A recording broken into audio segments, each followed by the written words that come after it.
Okay, here we go. It's the 9th of July, the day before I leave for my trip, 2026. No trades today. I honestly, I was not in a good mindset to be trading today. And I honestly, like, after this report I've done, I might change my strategy completely. Like, I was looking for completely different stuff today, basically. And it's pretty interesting.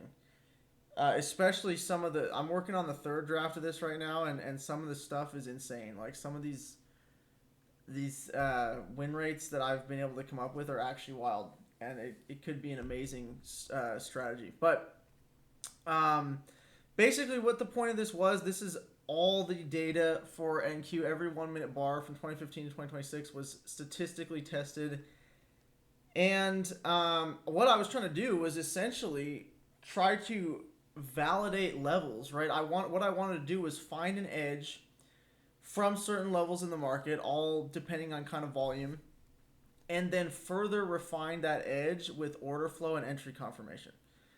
So it's what I kind of was already doing, but like what I want to do is just find the highest probability levels that actually have an edge just on their own, and then further refine the edge, further refine my trade management as well to then compound the edge and make it better. So the stuff I found, basically, I'm gonna go through this whole report. It's I think it's 12 pages. This one, I put this together with AI. I didn't like write out all of this stuff. I wrote out some of it, but basically, uh, the best edge I actually found, it says it right here. Like the best levels to actually trade from, and kind of this overall report implies, are actually the VWAP levels. So this is VWAP plus 2 standard deviations. I I mean, this is crazy. Like the way that this reacts is really good. Now, the way that because I wanted to use gamma exposure, obviously incorporating this into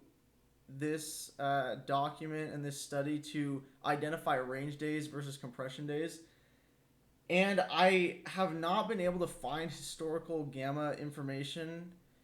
And I honestly suspect that if I do find it, it might be very expensive. So I don't know if I'm actually going to pay for it.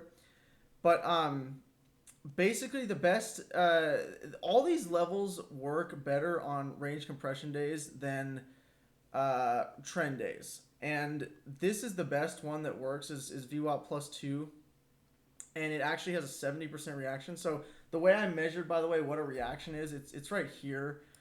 I kind of played around with this, but I came up with basically 100 points in direction versus 100 points out of the direction. So like for VWAP plus 2, if we're testing it from the underside, a 100-point move down is a reaction before we move 100 points past it. And these are the findings. So again, 70% win rate on this. This is if you just shorted every time we hit VWAP plus 2 on a range compression day. And that's the key here, is on the range compression day. And the way that we computed those, I'm going to get into it. It's pretty interesting because normally I'd want to use gamma exposure like in the moment, right?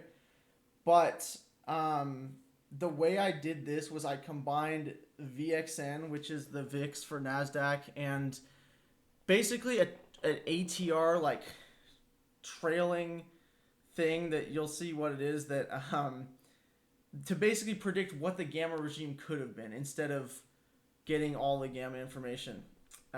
Again, kind of a limitation of this study is there's no gamma exposure information at all. So, besides the VWAP plus 2, and VWAP minus 2 also, I believe, has a pretty good reaction rate. The other one was prior session POC. Overside retests above POC, they were reacting pretty well. The thing is like NASDAQ has gone up from 4,500 in 2015 to like where it is now at like 30,000. So I think a lot of these POC overside retests are just like the win rate might be skewed based on how much it's gone up, basically. And the interesting thing about this is there was no condition needed. So range day, trend day, POC was always pretty good. And VWAP was also pretty good, I believe, with that as well. So, this is the source of the data. Basically, I have obviously using the cache session for this, like New York, and I'm using the entire window of the session. I'm gonna further obviously refine this into my specific trading hours. I'm kind of already in the process of doing that, and then the regime classification is this is basically how it was classified. So it was based on ATR of whatever the day was. So like if the ATR was high, it would be a trend day. If the ATR was lower, it would say it's a compression day. Basically, again, this is not gamma information, so it's not the best. And I have, down here in the report, like I need to probably get some gamma information. I don't know how I'm gonna do that, but anyway. Um, so these are the reaction rates by level. We've got some good charts here. So again, a reaction. This when I say 100 points is a reaction in our direction versus out of the direction. The ATR value is 0.15. I use the ATR value because again, Nasdaq was at 4,500 in 2015, so 100 points was a lot more in 2015 versus 2026. So I wanted to standardize it, so we use ATR. Um, this is just one-to-one, all touches. This is within my trading windows, essentially. This is with no regime incorporated. So as we can see, VWAP and low volume nodes, they're actually, over the course of the study, you'll see that the low volume nodes and the VWAP are actually more reactive than value area high and value area low, which is pretty interesting. And the POC is as well. You can see the value area high and value area low are basically flat. Right here, you can see it. Like, look at the confidence interval, 48 to 52 and 48 to 52. That's literally, oh, oops.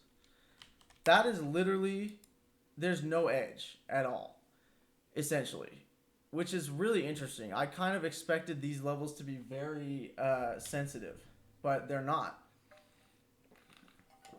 Now, this is obviously unconditioned on regime.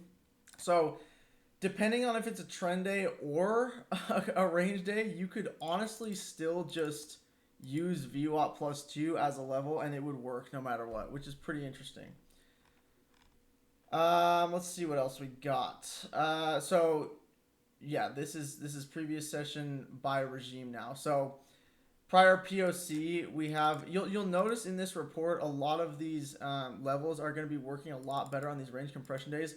And actually, one of the interesting ones was I believe the value area high and value area low. Yeah, they actually have much lower than 50%. I mean, the confidence interval is actually below 50%. They're actually more likely to be broken on trend days than not, which is that's something that could be used as an edge, right?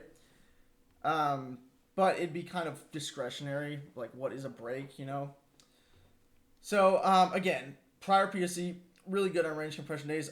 Trend days, the only two levels that are really interesting to me on trend days, so negative gamma days, is going to be VWAP and low volume nodes. Actually, they actually provide the best reactions in that regime. See what else we got. So this is the VWAP. This stuff is so much better. Basically what I found over the course of this study is honestly using the VWAP families, the standard deviations. I mean, I knew like they could be good, but I didn't know they'd be this good. And especially now that I'm statistically kind of making an actual strategy based on this with my next draft of this, it's going to be pretty amazing, pretty high win rate stuff you can have around this stuff. So again, this is the best one. VWAP plus 2. All of these are pretty good. VWAP minus 2, this is another good one. Obviously, VWAP itself on the trend expansion, this was what I was saying, is 55, and the confidence interval is over 50%. So this is really one of the only levels I found on the range days. I'm still having trouble trading range days, obviously. This is going to be pretty much the only level that gives me probability on range days besides low volume nodes. And then this is just kind of a graph of all that data. You can see on the trend expansion days, like, it's just a lot worse than the range compression days. So that's that. This is the time. So the time, like obviously I'm not gonna sit on the market all day, right? This is actually the developing profile, which this is another really interesting find. Is I use the developing profile levels all the time in my trading, and they actually have like no edge basically. This is the developing profile. I mean, literally no edge at all. Um, so I mean, am I done using the developing profile? I mean, maybe, dude. Like, there's literally no reason to use this current. This is the current session profile, basically. No reason to use that. Low volume nodes. This is another one that works on the range, or excuse me, or actually, wait, what is this one? Oh, so low volume nodes, they're not really the best, honestly. Like, I mean, they're all right, I guess. This one, they're getting pretty ran through here on trend expansion days. But I mean, they're very discretionary. The way this calculated low volume nodes, I wasn't even going to include them in this, honestly, because they are very discretionary. But the way this calculated low volume nodes was actually not that good. It was just basically the lowest ATR price range within the whole session. It was just one low volume node, and then it would see if it would get a reaction. So I'm not really going to be using this information, honestly. This was interesting too. So I tested whether open location in regards to previous day value actually gave an edge, and it basically didn't. Nothing was, there was no edge here at all. Let's see what else we got. So here's where this gets interesting. So the regime obviously matters a lot in this study, and the way that regime was calculated was with the, like I said, the VXN and then the volatility. Now the problem with this is for actual trading, like this works great in statistical backtesting because you already know how much price moved over a certain day. But you don't know that before the market opens, right? So is there something I could do here? I think there is, honestly. I want to try to test some things like where were the VXN and ATR previously over the last 14 days, and like did it have any predictor on the next day? Like, because if I could use something like that that's statistically validated instead of gamma, I would rather use that until I can get gamma information potentially. But this is pretty interesting. This is definitely where there's more work to be done, is in the regime classifications, essentially. This is how the VXN was used. So the VXN, this has like big confidence intervals for the VXN, determining if it's a high volatility day versus low volatility day, and then it combines that with ATR. Again, like the VXN, like it's not, you're not going to be able to know what it's going to be until the end of the day, right? Like, so same with ATR. So again, I mean, the thing is when we do, this is kind of the meat and potatoes here of this study.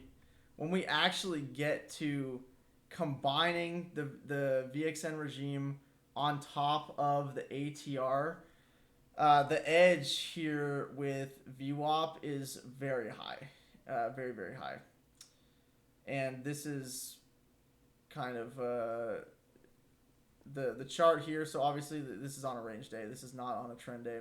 The lower the VIX, or well, not the VIX, the VXN. It's the VIX for NASDAQ. The lower the VXN, the lower the ATR, the better the reactions off of VWAP +2 is. And this is pretty straightforward. I mean, it makes sense, right? But it is good to see it statistically validated. So, anyway, I'm gonna keep refining this. Like the key takeaways for me really is, honestly, the volume profile levels are not really as good as the VWAP levels. Like that's what I like. The VWAP levels, except for POC, previous day POC, is working like almost regardless of regime, almost regardless of like trend versus range versus are we above it, are we below it, like it seems to work a lot of the time. Good spot to take trades from. The VWAP plus 2 and minus 2 are the best for what I've seen, and also VWAP in the range days is also a really good spot. So, or excuse me, VWAP in the trend days is a really good spot as well. So, again, I mean, this is the thing is like, if I can create some sort of indicator based on VXN and ATR of the sessions that predicts what the next session could be before the market opens with reasonable like confidence interval, then I would actually use that instead of gamma exposure. But gamma exposure is just a lot easier, I feel like, and you can also, like gamma flips, like you can tell exactly when they're happening and stuff. So I didn't test overnight levels. This could also be something that I could add to this. I was thinking I could add overnight high lows. 30-minute orb range is another level I want to test because I've heard that level is a statistically validated level, but I don't really know. And then that's pretty much it. The thing is, obviously, these are open, high, low, close candles. This was ran on, not tick data. I don't have freaking 50 terabytes to store 11 years of tick data. So there's that. And then basically now, so what I'm working on now, and the next kind of step of this report is going to be actually quantifying this into a strategy. And I've been doing that. I tightened the range from 100 points to 50 points in either direction. And I'm kind of working on that right now. Right now, it's actually looking really, really good. What is interesting is timing matters a lot, and the win rate is actually the highest between 9:30 and 9:45. It's actually above 60% for both VWAP, VWAP minus 2, and VWAP plus 2 between 9:30 and 9:45. So I'm gonna get all into that in the next installment of this, but this was basically what I found. Lots of stuff to do from here, obviously. Like this is definitely not even close to being done, but I'm gonna keep at it. It's pretty interesting stuff. So yeah, that's the end of the trading week for me.